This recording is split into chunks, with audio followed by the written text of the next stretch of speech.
Victorians are looking ahead to Sunday when details will be revealed of the plan to move out of stage 4 restrictions if coronavirus case numbers continue to fall. Premier Daniel Andrews says a reopening roadmap will cover industries including cafes, restaurants and retailers.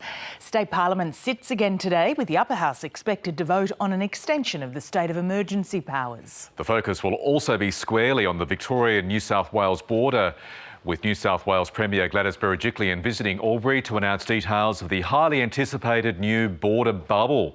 For more, we're joined now by reporters Steph Ferrier in Melbourne, Antoinette Collins in Sydney and Ashley Aldridge is on the border in Albury for us this morning.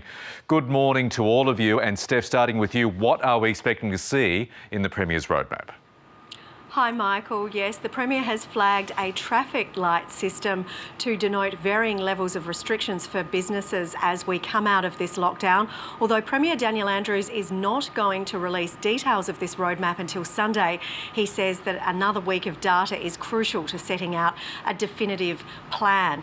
Now, those who can work from home will remain at home, although if you go outside, you're going to have to continue to wear a face mask. Travel to regional Victoria is likely off the cards, and so too are large gatherings at home, although we are also hearing that the Premier can't rule out continuing this lockdown to another 2 weeks beyond when they expire. He says any decisions are going to be driven by the data, although at least the data is looking promising at the moment, with 73 new cases recorded yesterday. That's the lowest level since July. There were 41 more deaths, although 33 of those relate to deaths in aged care homes over the past several weeks that were only just added to the data. And of course, as you mentioned, it is impossible to continue this roadmap without being able to actually enforce it, and we will have the Upper House MPs returning to Parliament where they're expected to vote on an extension to these state of emergency powers. They expire in just 12 days. Let's go to Albury now. Ashley, good morning to you. So New South Wales Premier Gladys Berejiklian is visiting the area today to announce those changes to border closures. What do we know so far? Good morning, Michael. Well, this is very welcomed news for border residents, with the Premier of New South Wales, Gladys Berejiklian, visiting Albury at some stage today. What we do know is that her visit will include an announcement for several border changes to that permit system. The most significant one being is that expansion of the border zone, which is at the moment around 2.5 kilometres. That will go out to 50 kilometres as of midnight on Friday. Now, what this will mean is that any resident living within the 50 kilometre radius will be able to obtain a border resident permit, which will allow them to travel into New South Wales. The new permits will also see a slight easing of restrictions on reasons for travelling into New South Wales to now include for care and compassionate reasons, for work and study if you can't do that in your own state, and to obtain necessary goods and services. There are still some restrictions on residents living in border communities, such as only being able to cross state lines for the reasons on your permit. You're not allowed to go outside these 50 kilometre border bubbles or attend any regions that are considered a COVID-19 hotspot. But as I mentioned, after 8 weeks of these border closures, any easing of restrictions will no doubt be welcomed by locals this morning. They will indeed. Ashley, thank you. And finishing up in Sydney, Antoinette, tell us about the latest cases in New South Wales.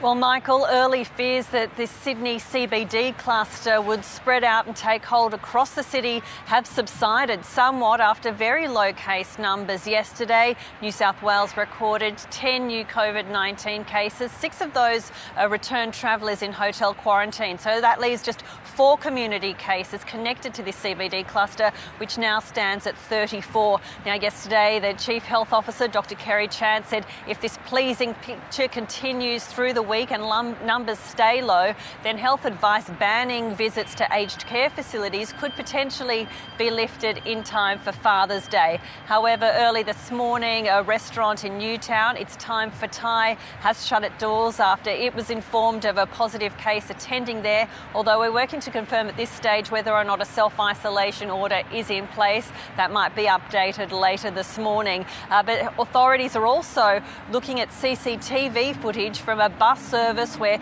2 passengers who we spoke about yesterday tested positive to COVID-19. They're reviewing that to see if passengers on board were socially distancing. But at this stage, pressure on the government for people to wear masks in a mandatory way on public transport. The Premier's resisting that, saying while it's strongly advised for people to wear masks on public transport, there is a fear of a risk of complacency if it's made to be mandatory, and that advice received by the government shows that around 60% of passengers are already wearing masks on public transport. So that particular advice is unlikely to change at this stage. Antoinette, Ashley, Stephanie, thank you all for the updates there. Now to Queensland, where there's unrest at a prison in Western Brisbane, which is in lockdown because of a coronavirus cluster. Multiple fires have broken out in the last 24 hours. For more, let's go live now to our Queensland reporter, Michael Rennie. Michael, good morning again. So what do we know so far? Yeah, morning guys. Well, we've just been watching lots of cars go in and out of here this morning. There was a lot of cleaning crews that were outside of the prison. We don't know whether that's still just part of the normal routine here. And there's no smell of smoke after multiple fires broke out here overnight and yesterday. Around just after 9 last night, around 5 fire crews were called to put out a fire that was outside the prison. The corrections have described that as a rubbish fire.